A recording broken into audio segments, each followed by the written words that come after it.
रूपे किए सब ब्रह्म मंजू और समंजू सुरतरंजू तामिये।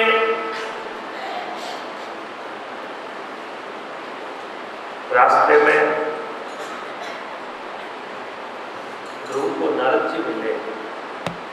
कोई भी प्राणी भगवान की तरफ यदि एक भी कदम रखता है तो भगवान उसको संतों से मिला देते हैं। भगवान के मार्ग में आगे बढ़ो, भगवान आपको संत से मिला देंगे। संत की खोज नहीं करनी पड़ती है, आप तो भगवान में लगे रहो, भगवान की कृपा हो जाएगी। आज बालक का साहस, बालक की हिम्मत देखी। नारद जी ने जंगल के भय बताए। बेटा, अभी तेरी अवस्था खेलने कूदने की है, तुझे मान अपमान पर विचार नहीं करना चाहिए।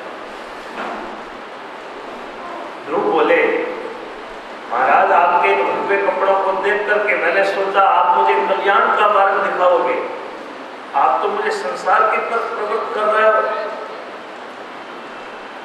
मेरा हृदय भी माता के शब्दों से विदीर्ण हो चुका है। अब इस हृदय में ये ज्ञान का रंग नहीं लगेगा। मुझे तो कल्याण का मार्ग बताओ, मैं भगवान को पा सकूं। देखो बालक का साहस, देखो बालक की हिम्मत। नारद जी ने ध्रुव को द्वादशाक्षर मंत्र का उपदेश दिया। ओम नमो भगवते वासुदेवाय। फिर भगवान की पूजन विधि बता दी और कहा कि यमुना किनारे जाओ, भगवान के स्वरूप का ध्यान करते हुए इस मंत्र का जाप करो। अब ध्रुव वृंदावन में यमुना किनारे जाते हैं, तब करने लग गए। इधर राजा बेटे को नगर से निकलने पर दुखी होकर विलक रहे। नारद जी आए, राजा ने नारद जी का आदर किया। नारद जी आसन पर बैठ गए। पूछा, राजा दुखी कैसे हो? राजा बोले, महाराज मैं बड़ा स्त्री लंपट हूं, मैं बड़ा निर्दयी हूं। मेरा प्यारा बेटा मेरी गोद में बैठने के लिए आया, लेकिन मैंने अपने बेटे को गोद में नहीं बैठाया। अभी वो कहां होगा? कहीं जंगल में, उसको जंगली जानवरों ने मारा तो नहीं? नारद जी बोले, राजा आप उसकी चिंता न करो, उसकी रक्षा भगवान कर रहे हैं। वह थोड़े ही दिनों में भगवान को प्रसन्न करके आएगा, तुम्हारी कीर्ति बढ़ाएगा। अब ऐसा कहकर के नारद जी वहां से रवाना हो गए। इधर राजा राज लक्ष्मी का त्याग कर दिन रात अपने बेटे की चिंता करने लगा।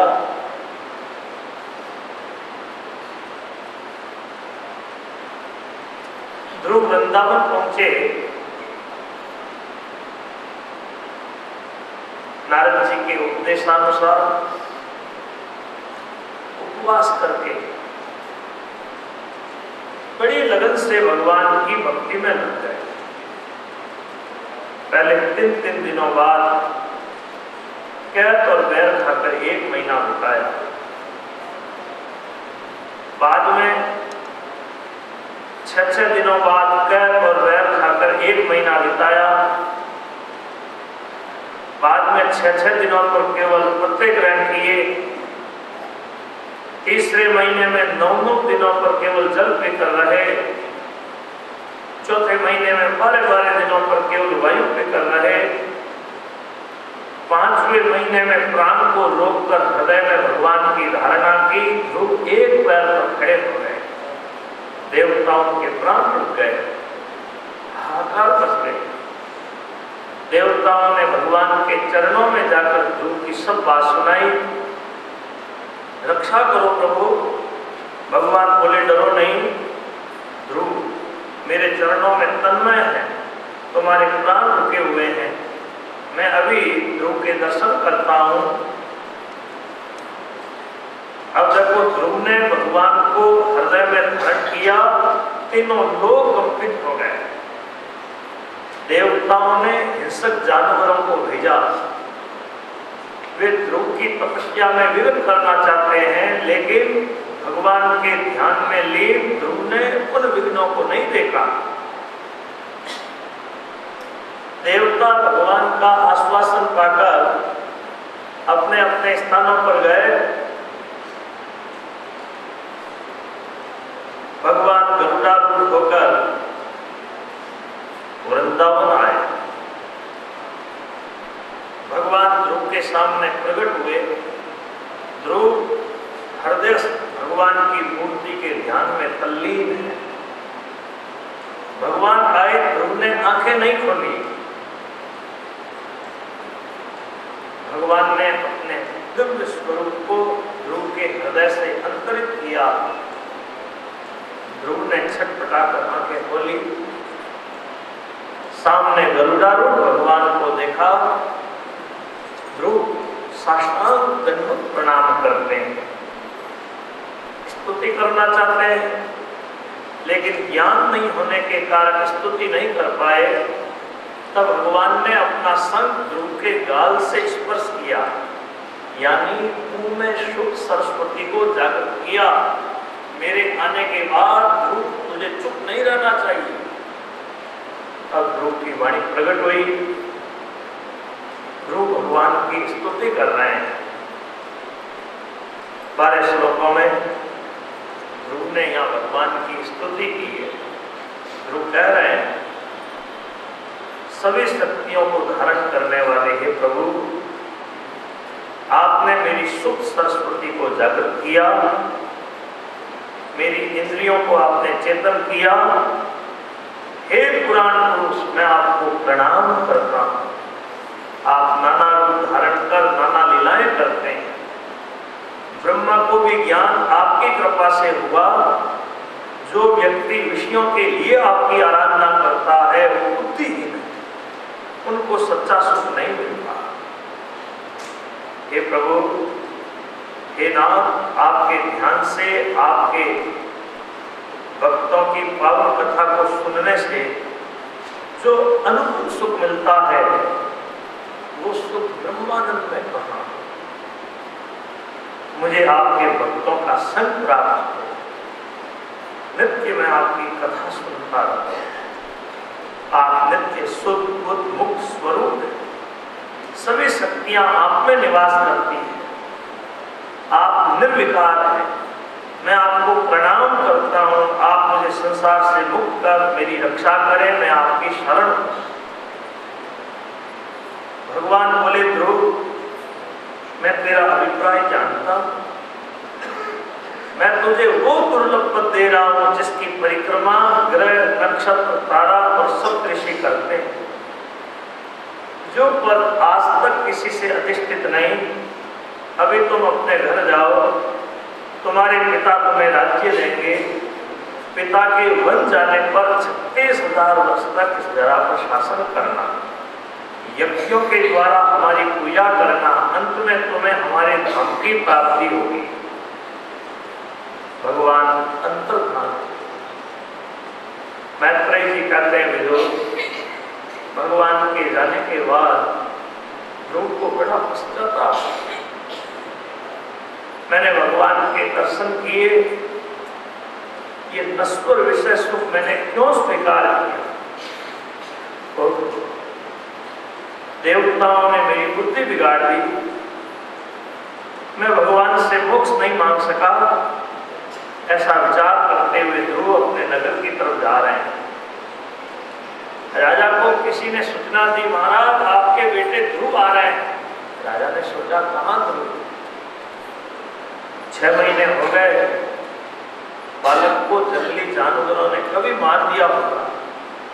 फिर किसी ने आकर कहा, महाराज आपके बेटे ध्रुव नगर के बाहर बगीचे तक आ चुके हैं।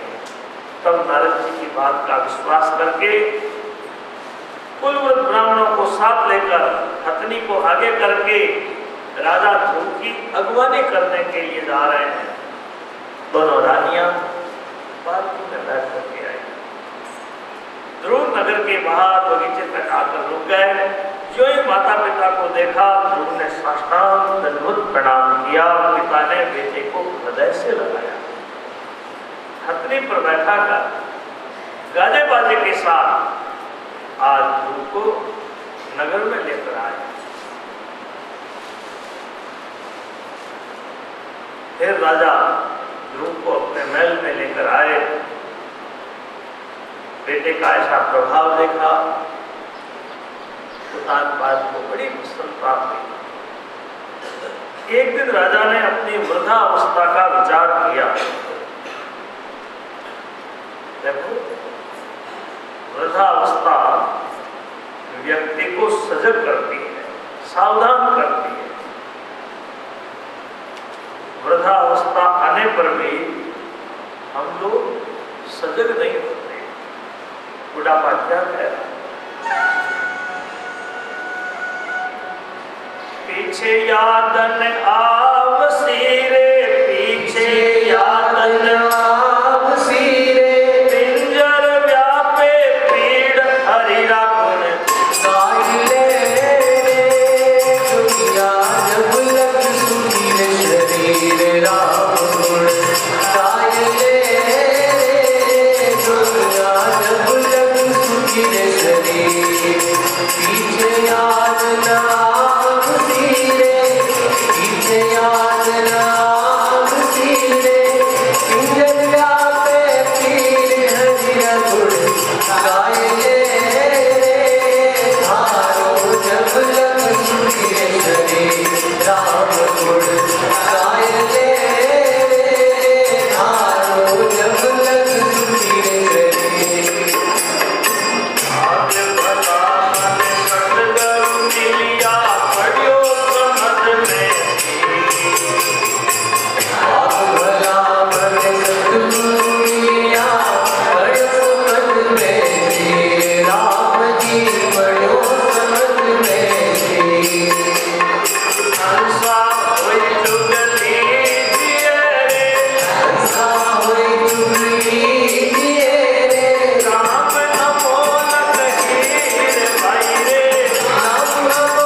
क्यों है